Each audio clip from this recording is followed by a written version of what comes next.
É. Aí, ó, o cara.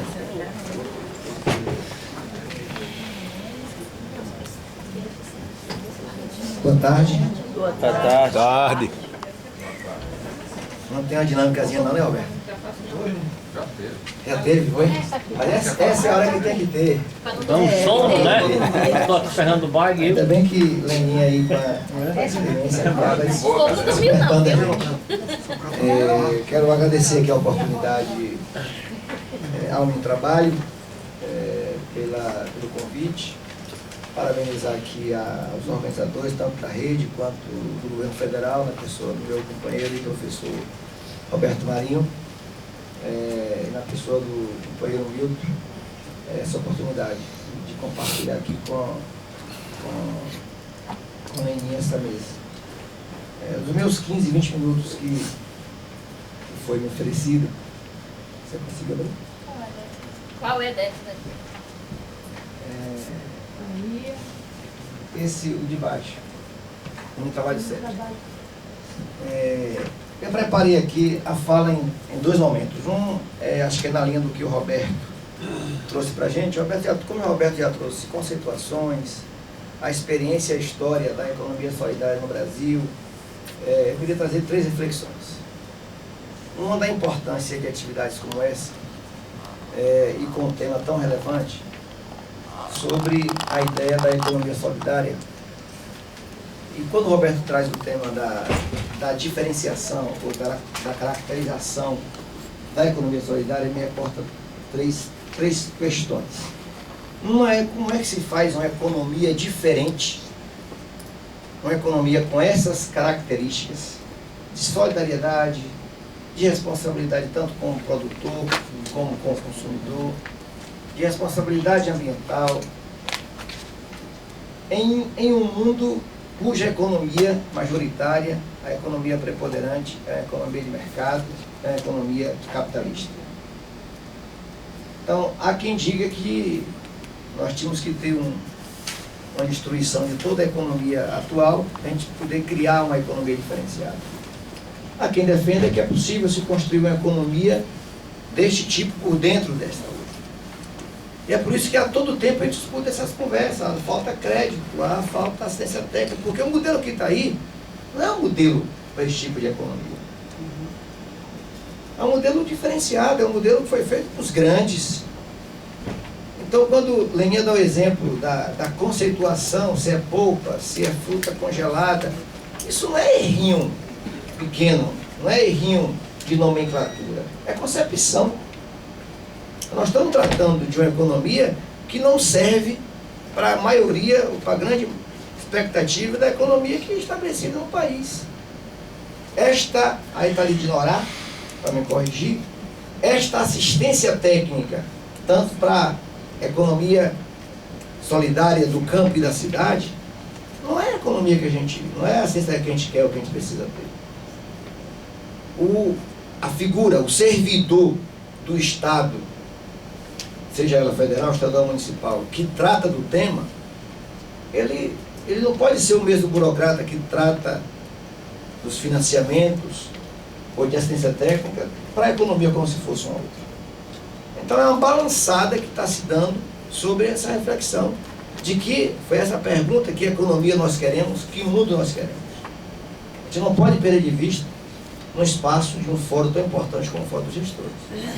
A segunda questão é sobre essas ditas etapas do sistema da economia. Você tem a etapa de produção, a etapa de beneficiamento, a etapa de comercialização, e aí a gente já vê as caixinhas.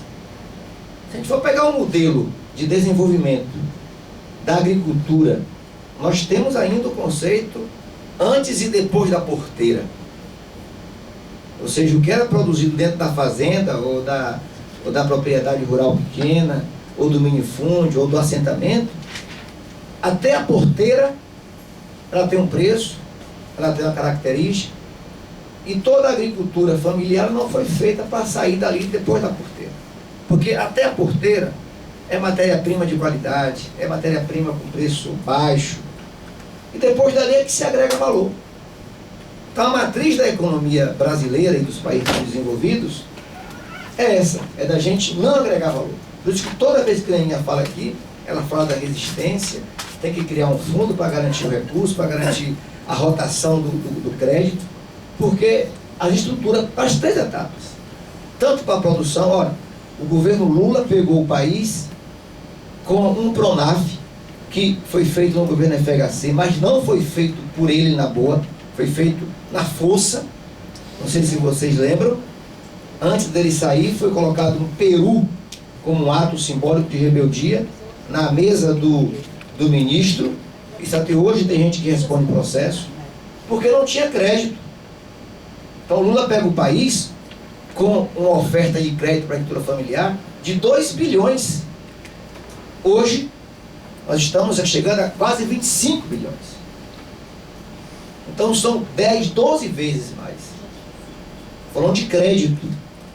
Os caras e as caras acabaram o sistema nacional de assistência técnica. Acabaram as Emater. Acabaram. E está sendo o governo Lula e o da presidenta Dilma que está estabelecendo um critério diferente. Em alguns estados, quem é do governo do estado aqui, seja, já vi que tem gente da Emater, sabe o quanto é doloroso a gente estar com um profissional com boa vontade, capacitado, querendo ir para campo e não temos as estruturas. E de outra hora botou a responsabilidade à mesa do governo federal apenas, ou do governo do estado. Nós eliminamos a responsabilidade do município em fazer assistência técnica. Não estou querendo dizer que tem que ser o município, não. Estou querendo dizer que tem que ser um sistema federado. União, Estado e município. Inclusive, as ONGs, quando botaram a cara ali antes do governo federal ter assumido pelo presidente Lula, eram as ONGs quem faziam isso. E com recursos internacionais, captando recursos de fora do país. Para se criar uma resistência, para se chegar ao modelo do que ele me apresentou aqui, da rede, não foi um negócio gratuito. Foi resistência sem apoio, inclusive deste governo do estado até o Jacques Wagner entrar. E assim como tem outros estados aqui, sabe como é doloroso ainda. Então, essa é uma reflexão. Primeiro, da economia. Segundo, dessa modelagem aí dos termos de produção.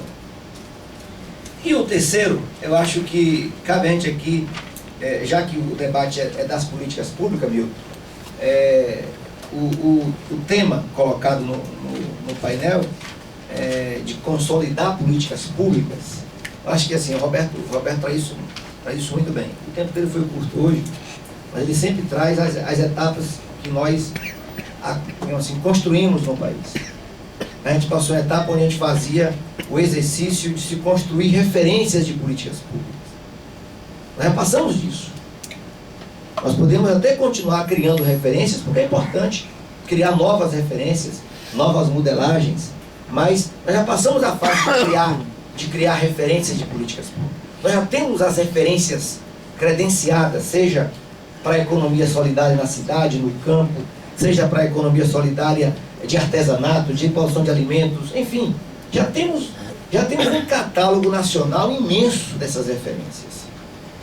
O que nos cabe agora é a gente tornar isso lei, tornar isso verdade.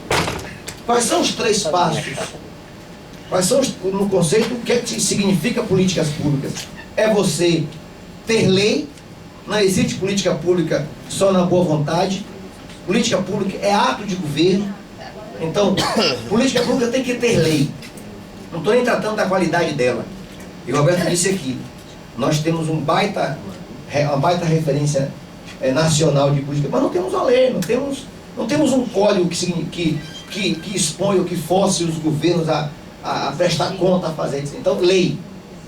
Depois de lei, é claro que tem boas experiências de leis estaduais, municipais, não estamos tratando, mas assim, é o conjunto de legislação, que é isso que o Roberto reivindicou aqui na fala dele. O segundo tem lei, mas se não tiver orçamento, não tiver dinheiro, a lei cai no vazio, fica na gaveta. Então, políticas públicas é ter leis e ter orçamento. E para ter orçamento, a gente precisa de ter deputados que metam o dedo ali, movimentos sociais que apertem os mandatos, sejam eles de quaisquer tipo, Então nós temos que ter pessoas que gerenciem com qualidade isso. Sejam deputados, sejam prefeitos, sejam vereadores, seja lá o que for. Não estão tratando nem, inclusive, nem do partido. Tratando que tem que ter pessoas de referência nisso. E a terceira coisa é, tem lei, tem dinheiro e tem que ter força de vontade política para tirar o dinheiro do orçamento. Para fazer virar verdade. Porque uma coisa é dizer assim, olha, tem uma lei, tem um orçamento, mas está aí, não realiza as coisas. Tem dinheiro de PENAI, tem dinheiro de PA, mas aí tem na estrada, tem uma burocracia, que não é a burocracia só do papel, é estratégica, é de concepção, que dificulta chegar o dinheiro na ponta. É preciso até às vezes fazer uma busca ativa desses processos. Então, política pública, sem mediar esse meio de campo de lei, de orçamento, de força política, a gente não consegue. Olha que nós estamos tratando de políticas públicas. Se nós formos tratar de articular política pública, aí como é a história do padre, né? Aí é outros 500. É outros 500. Não é esse 500, não é os outros 500. Sabe? Porque a nossa formação enquanto profissionais da área da sociologia, ou da economia, ou da assistência social, ou do direito, seja qual for a área, de engenheiro, a nossa formação na academia já é assim, são as caixinhas. Primeiro separa ensino da pesquisa e da extensão. 3 caixinhas que não se dialogam. Segundo, dentro da disciplina do ensino, nós temos as disciplinas, onde uma disciplina de economia não dialoga com a disciplina de metodologia. São outras caixinhas menores. Ora, como é que a gente vai agora? E vamos para o governo do estado, para o município. O município tem as secretarias, que cada secretaria é um prefeitinho. Na Secretaria de Estado, cada secretaria é um governadorzinho. E olha que dentro das secretarias tem, não sei se o termo é esse geral, as superintendências. Não é o caso meu, vou livrar você logo e vou livrar meu secretário a desgosto. Aqui são exceções, mas cada superintendente, no robotazinho, é um secretário. Exato. Sou super e ainda tenho dente. São super, não é sim. Tá certo mesmo. Então, gente, veja, não estou dizendo que, eu não estou colocando isso, meu professor Roberto, para desestimular. Pelo contrário, nós estamos dizendo o seguinte, ó, mesmo enfrentando todos esses aperreios, nós conseguimos chegar com recursos, tendo a Secretaria Nacional de Economia Solidária, tendo a Superintendência Estadual. Estou colocando a Bahia porque eu conheço com mais facilidade. Tendo pessoas que não foram cargos mediante ali, porque o deputado indicou, não, é pela competência. Então, nós estamos avançando. Agora é preciso que a gente construa isso, sempre com reflexão, que foi feita aqui por Lenin. Nós não podemos fazer dessa economia uma economia qualquer. É uma economia diferente. Portanto, esses processos, estas sentadas, essas reflexões e essa produção de conhecimento é necessária. E feito isso, eu queria mostrar minhas 3 lâminas. Está no tempo ainda, Tatiana? Tá? Então, eu preparei aqui 2. Eu vou deixar esse material aí, Tatiana, para vocês depois socializarem com os companheiros. É material público. Passa isso aí, a lâmina. Como, pode passar. Como o... É Ricardo, né? Reinaldo conversou comigo, eu sou obediente, Reinaldo. Eu sou obediente. Eu trouxe aqui a reflexão muito rápida sobre essa ideia de como é que a economia da agricultura familiar, ela não é diferente. Há quem trate a economia solidária, até bota, e a agricultura familiar para dar um impacto das duas coisas, que são 2 áreas importantes. Mas nós não estamos tratando de área de economia diferente. O que é tratado na economia solidária, na agricultura familiar, a agricultura familiar é meramente de concepção uma economia de cunho solidário. Tá? Seja familiar, seja na rede. Então não existe, só estou tratando disso para reforçar, olha, a economia solidária e a agricultura familiar para falar dos dois, vai impregnando. Muito obrigado.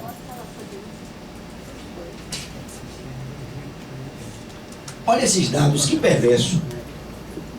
Ó, tá dando para enxergar, tá? Olha, o número de esses dados são de 2009, que são dados do IBGE, então a gente está trabalhando com isso.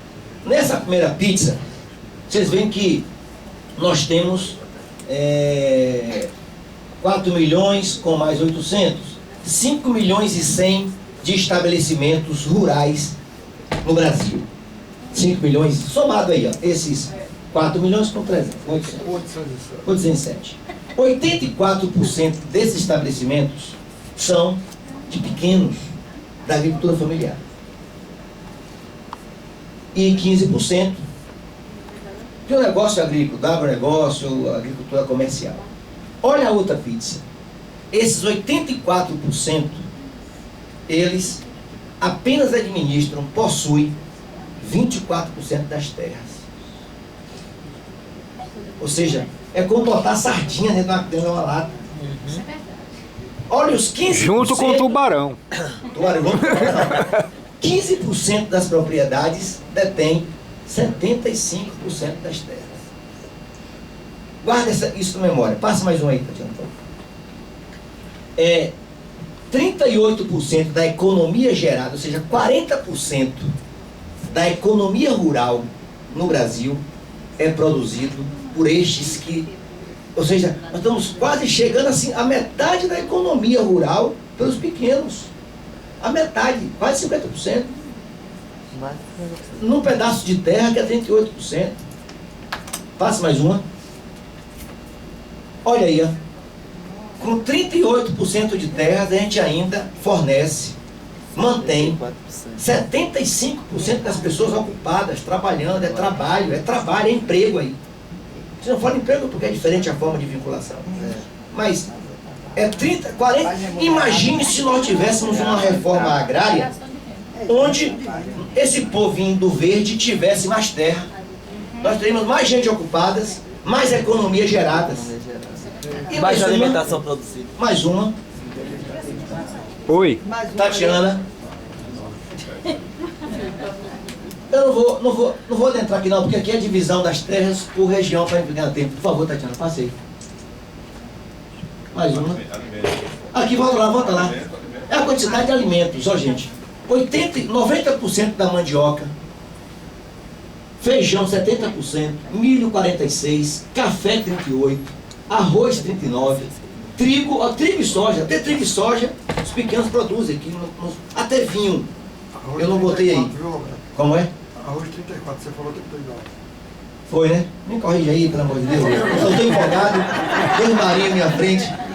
Ó, na parte de baixo é pecuária. Leite 60%, vou consertar 58%. Ave 50%, suíno 59%. Essa lâmina aí mostra o seguinte, Milton. Mostra que quem produz comida, alimento neste país é a agricultura familiar. O agronegócio produz celulose. Não estou dizendo que é ruim não, gente. Longe disso. É celulose, é soja para alimentar animais nos Estados Unidos, na Europa. E frutos de sobremesa, que são importantes. Manga, frutas, que são importantes, mas que não vêm à mesa. E quando... esse debate é do Roberto Marinho. Quando vem à mesa, o que é que significa para a gente que era tido como uma economia de pobre? A economia de pobre garante redução de preços, portanto, estagnação, redução de inflação.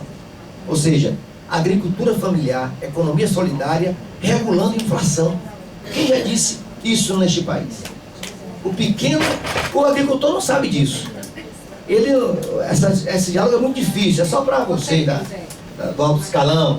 Mas o pequeno não entende. Da elite. Não, né? Não entende, talvez assim, nós estamos regulando a inflação neste país com a cesta básica, isso. Segundo, nós vimos ali uma lâmina que desemprego a gente poderia combater se tivesse mais terras. Desemprego. Tá? E fora nós vimos a outra lâmina que é PIB. Ou seja, 40% do PIB deste país, na área rural, é da agricultura familiar. Portanto, assim, não dá pra gente... Agora eu queria mostrar só 3 anos na outra. Olha, isso é só você entender a importância do que Lenian trouxe. Está muito casado do que Roberto trouxe, mais na área urbana, o debate de Roberto com os catadores, a importância dos catadores para a geração de economia, para a geração de trabalho, para a limpeza ambiental que nós temos. E aqui a importância da agricultura familiar. Isso, imagine a quantidade de cooperativas que foi colocada aqui, que foi um exemplo. Tantas outras. Tá? E eu trouxe, portanto, eu não vou ler todas as outras, mas a gente trouxe aí. Qual é? Qual é? Estava aqui em cima, é. Esse aí. Esse material fica todo aí. Eu trouxe aqui, pode passar 2 anos de vez. Tá. Eu vou só rapidinho, eu trouxe 13 pontos para a gente entender a importância da economia solidária, ou seja, das políticas públicas. Eu começo com a educação. No documento que vocês têm aqui, eu fui rapidinho, fala da educação para ir no currículo, incluir temas para os estudantes. Eu começo um pouco antes. Eu começo que a universidade, que é quem forma os professores, tem que ter o conteúdo espalhado nas diversas áreas. Começa na formação do professor. Tá? Na sequência, para a gente poder ter em sala de aula professores que dominam o mínimo de conceitos, dessas informações, dos números, dos argumentos. Então, o tema é educação, porque a gente mexe na cultura. Não se mexe em cultura se não seja através da educação. Tá? Então, um item é esse. A educação como tema da necessidade de ampliar. E a educação precisa, já na sua base, no seu berço, fazer as articulações das políticas públicas. Isso não se faz lá na ponta. Não adianta você querer que o catador vá lá fazer articulação por si só, que não faz. É uma cadeia, é um sistema. O Roberto tratou aqui. A articulação se faz na política. É na concepção da política. Não se faz depois. É concertinho, é reboco. Depois é reboco. Nós estamos fazendo um reboco na economia solidária, fazendo a economia solidária com a economia dos grandes. Se a gente quer modificar, a gente tem que modificar lá na origem, lá na nascente. Vamos adiante. Daí, e volte só um pouquinho, gente. Aqui eu destaco o tema da importância da ciência e tecnologia. Tá? Não dá para a gente deixar esse debate de que ciência, tecnologia e inovação é para os grandes. A academia, a Unitrabalho tem feito isso muito bem, de tentar trazer o debate para as pesquisas. Nós que fazemos um trabalho nacional de economia solidária, seja quem está no município, no estado, na entidade, na academia, entender que a ciência e tecnologia é fundamental. Não se faz desenvolvimento sem ciência, tecnologia e inovação. Então não adianta. Toda essa coisa de embalagem, por exemplo, de conservação, de produção, não se faz isso sem ciência e tecnologia, sem conhecimento, sem técnica. Vamos lá. O outro já foi colocado aqui, tanto pelo meu companheiro Roberto, quanto por Leninha, a importância da assistência técnica. Tá? Aí acho que o próprio Roberto choramingou um pouco aqui, dizendo que no urbano, no rural avançou mais, mas dada a história, dada a trajetória, e é por isso que ele choraminga, assim, não dá para a gente fazer isso sem que o urbano absorva isso. Nós temos um modelo de Anaté, foi o exemplo dele. Nós temos no rural um documento de aptidão ao Pronaf, que é a DAP. Não dá pra, o urbano não pode ficar ausente disso. Tem que ter tudo isso. E nós já temos as referências feitas lá. É adaptar, não precisa inventar a roda. A terceira... Já foi. A terceira é a legislação, que aí o Roberto já tratou disso muito bem, não adianta a gente... Não existe fomento. Porque se a gente não tem lei, gente, muda o governo, quebra tudo, desmancha tudo. Tá? O quarto. Oi. A assessoria ali tá. Lei nacional, não é estadual não. Ela tem que ser uma nacional, perfeito. E depois usamos e descendo, está correto isso. Tá? A implantação de espaços fixos, já foi colocado isso, aí nós estamos falando de infraestrutura e logística. Sempre que se trata de infra, a gente tem medo, porque fazer galpão, fazer armazém, é tudo muito fácil. Tá? É muito fácil. O problema é a gestão delas. É manter produção, é pagar as contas. Eu digo assim, é muito fácil? Não é, porque não é fácil também fazer armazém, não. Estou falando só para comparar Só para comparar, porque depois de feito um galpão, depois de feito uma ceazinha nossa, a gente depois para manter com produção, manter com gente, manter com vida, é duro. É duro. Fazer a logística. E a logística, gente, nós sempre, estradas vicinais, comunicação para a gente poder fazer isso bem feito, para divulgar, para toda essa infra que sempre foi relegada, nós, olha, isso é dos grandes? Não, é nossa. Nós precisamos de boas estradas, de telecomunicações, de energia, de água. Então, é uma logística que nós precisamos de, Mas é o básico. de armazenamento. Mas é até o básico. Tá, vamos lá, para adiante. Isso aí tá na vaca do parque. Vamos para adiante, vamos para adiante. Da onde? E assessoria? A vaca de quê? Expandir os espaços, já falando um pouco isso, mas para adiante, só para chegar no final. Já falando, tá voltando, Aninha. Aí depois, Roberto, quer contar meu tempo. Bora? Sim, claro. Vamos lá? Você conta demais. Não. Ampliar o acesso aos investimentos, já coloquei isso, não vou entrar nisso. Vai. Vigilância sanitária, ele nem tratou disso. Eu só queria pegar a última. Estão tratando aí do tema das compras públicas, tá? Nós vamos qualificar isso. O negócio está frouxo, está solto. O governo fez uma política decente, mas a gente não consegue articular essas políticas para apertar o ciclo. Vamos lá, Neninha. Vai, já falei. Não, tem mais uma. Bem em Essa. cima, parece. Essa aí é a última. Tá, e aí, quem é do Estado tem que ajudar, mas não tem que se meter. Isso é da ordem, naturalmente, da sociedade civil organizada. Acho que nós conseguimos, inclusive, ajudar a fortalecer. Mas o protagonista não é de quem é do Estado, quem é da União. Isso aí tem que ter autonomia. Nós temos que... Aí o melhor exemplo aqui está na minha frente aqui. Eu acho que o governo federal, tanto com a Senais como com o MDA, e aqui a CETRE, a SUAF, tem dado os bons exemplos de que a gente não pode fortalecer as entidades, trazendo elas para ficar debaixo do quiquil dos gestores. Isso é um fracasso. Se muitas políticas não andam bem e o movimento era forte, é porque a gente não deu conta de alguma rede sindical mais forte. Portanto, é fundamental eu fechar essa conversa dizendo da crença e da necessidade de que nós temos que dar e fazer para que as organizações da organização produtiva, seja cooperativas, etc., associações, grupo de mulheres produtivas, etc., como da veia sindical, para que possa operar e fazer um trabalho de qualificação e articulação das políticas públicas.